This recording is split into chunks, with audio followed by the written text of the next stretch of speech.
The sun had barely risen, casting a soft golden light over the sleepy streets of Willow Creek, when Harper walked briskly to her usual coffee shop. Her hands clutched a worn leather notebook, the edges frayed from months of endless sketches and scribbled thoughts. Harper had always been a dreamer, but lately life had seemed determined to push her into the shadows of doubt. Bills piled up, her art commissions had dried, and the weight of her own expectations pressed down like an invisible anchor. She tried to ignore the ache in her chest, telling herself that one day one opportunity would change everything. Yet each morning felt like walking the same lonely path with no clear end in sight. As Harper waited in line, she noticed a young man outside, pedaling slowly on a rusty old bicycle. His clothes were worn, patched in places with fabric that had clearly seen better days, but his eyes held a spark that was impossible to miss. He paused in front of a small, struggling flower cart at the corner, frowning as he counted coins in his hand. Harper's curiosity tugged at her. Something about his quiet focus and the gentle way he arranged the blooms felt magnetic.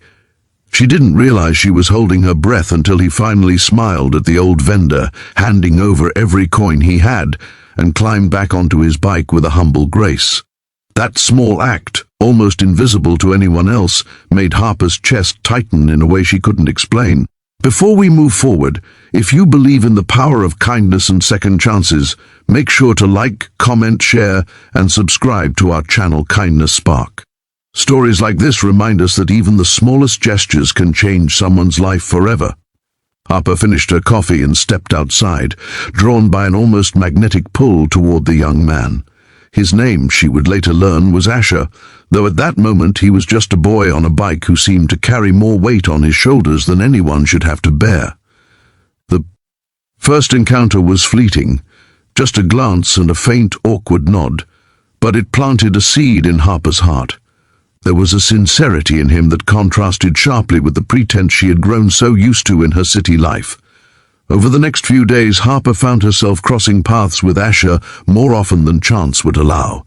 Sometimes it was at the flower stand, sometimes he would pass her on his bike as she walked to her favorite sketching spot in the park. Every time, he offered a small wave or a shy smile, and each encounter left her with a quiet, stirring hope she hadn't felt in years. Harper's life, filled with uncertainty and quiet despair, suddenly had a new rhythm, the rhythm of possibility, however fragile it seemed. One bright morning, Harper's day began like any other.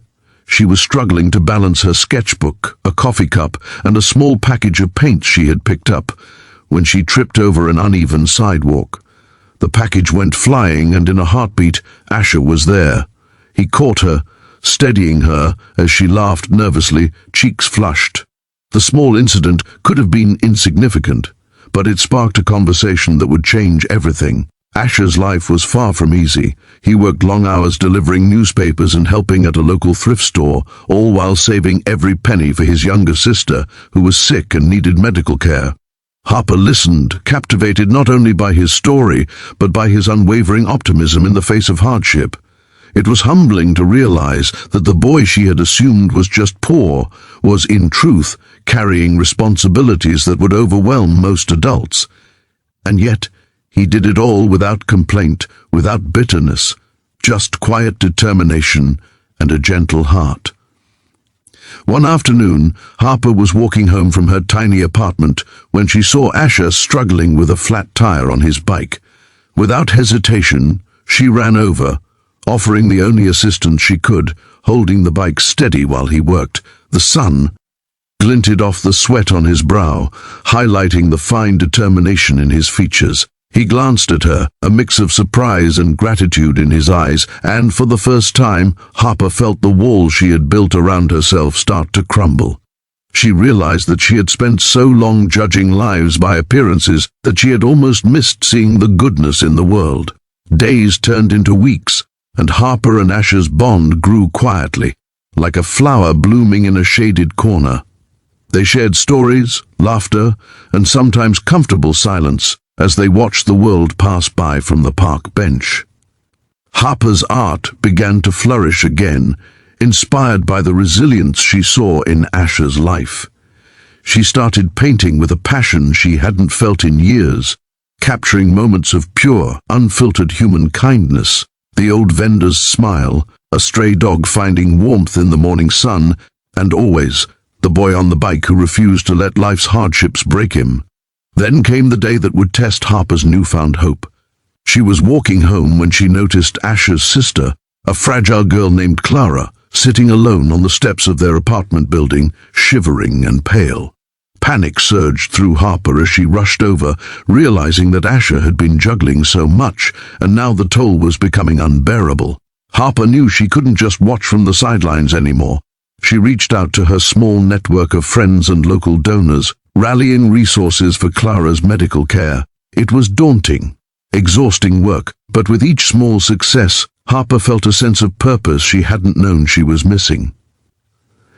Asher returned home that evening, exhausted and worried, and found Harper sitting on the steps, a warm smile on her face.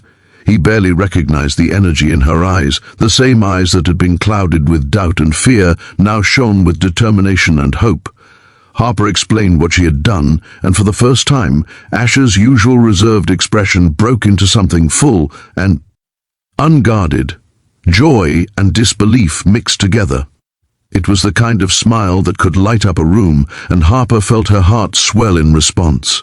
She realized then that their meeting had been far from coincidental. Somehow, the universe had conspired to bring two broken but resilient souls together, and in doing so, had given both of them a new purpose. As Clara's health slowly improved, Harper and Asher grew closer, their lives intertwined not by circumstance, but by the shared understanding of struggle, perseverance, and the quiet power of kindness. Harper's art flourished more than ever, her gallery of sketches now celebrated for capturing raw human emotion and the beauty in everyday heroism. And Asher, once seen as a poor boy on a bike, found that his selfless actions had a ripple effect far beyond what he could have imagined. One sunny morning, Harper stood beside Asher at the park, watching Clara play with other children, laughter filling the air like music. Harper realized that she no longer felt the anchor of doubt pressing on her chest.